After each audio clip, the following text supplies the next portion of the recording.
What's up? No, I'm just playing. I never know how to start these videos. I feel like I just dive into what I have to say, and sometimes it gets depressing. So I like a little joy here and there, a little goofiness.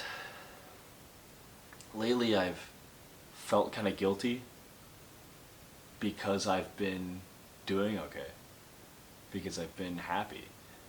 I know that sounds weird, but after my breakup, I told myself that I'd be functional in 3 months and over it in 6 months. And part of me feels guilty because that's been expedited a little bit.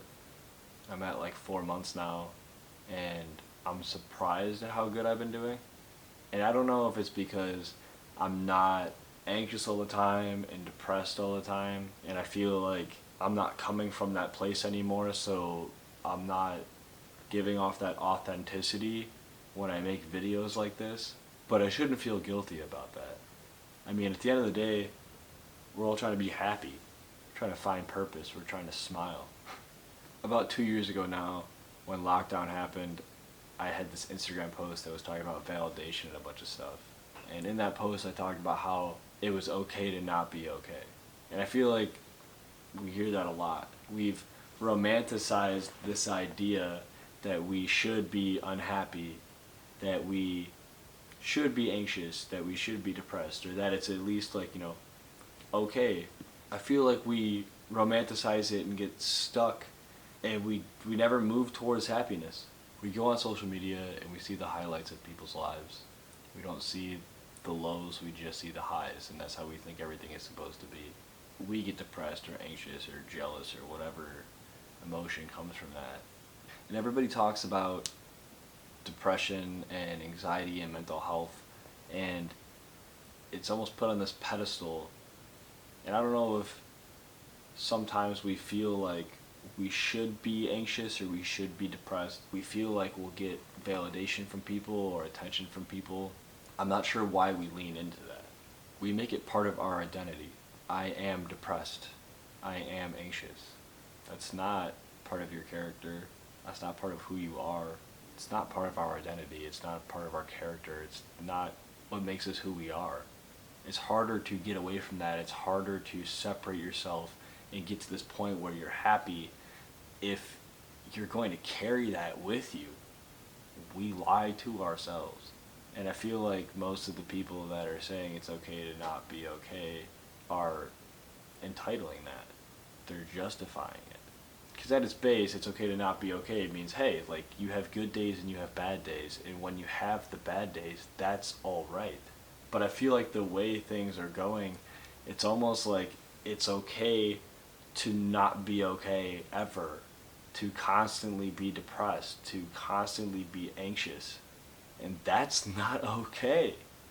That's counterintuitive to the entire goal of finding our purpose, of being happy.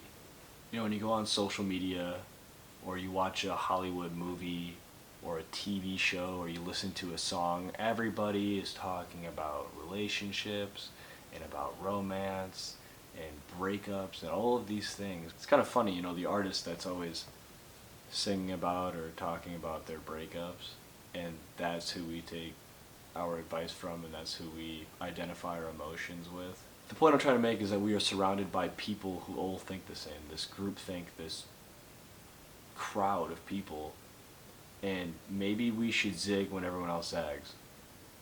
Be the outlier. Think about it, it's this cluster of people, and you really want to sift through that cluster of people to try to find what you're looking for. I think it's a lot easier to be on the outside looking in and then find someone else who's also on the outside looking in. Don't be a part of the crowd. Find the people who think like you, who value what you value, the people who lean into happiness and not the other way. When I started this, I was locked up, I was paralyzed. I was terrified of what the future held. And I knew that the opposite of where I was happiness, was purpose. But we get to this point where we're on the brink of it, and instead of leaning into it and crossing that finish line, we run the other way. Why is that? Are we scared that the happiness is going to get taken away? Are we scared it's not real? Why would we come so far, so close to happiness, just to turn and run the other way, back to where we were at the start, when we were locked up and we were paralyzed in the middle of that panic attack, and you wanted to be anywhere but there, feeling anything like the way that you did. Why are we running back to that? We gotta learn to let ourselves be happy and be completely unapologetic about it. There's gonna be good days and there are gonna be bad days, but the goal is to keep having more good days than bad days. Take anything away from this video, it is to not be a part of the crowd and doing what everyone else is doing and running away from happiness. Be the person that you want to be. Do the things that make you happy. Surround yourself with the people that make you happy. I have found myself lately being the person that I fell in love with. The person who could work a room, talk to anybody, who smiles and laughs and makes jokes.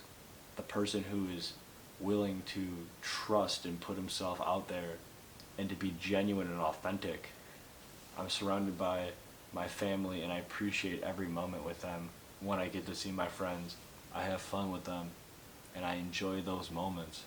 I'm finding my purpose and I'm working towards it.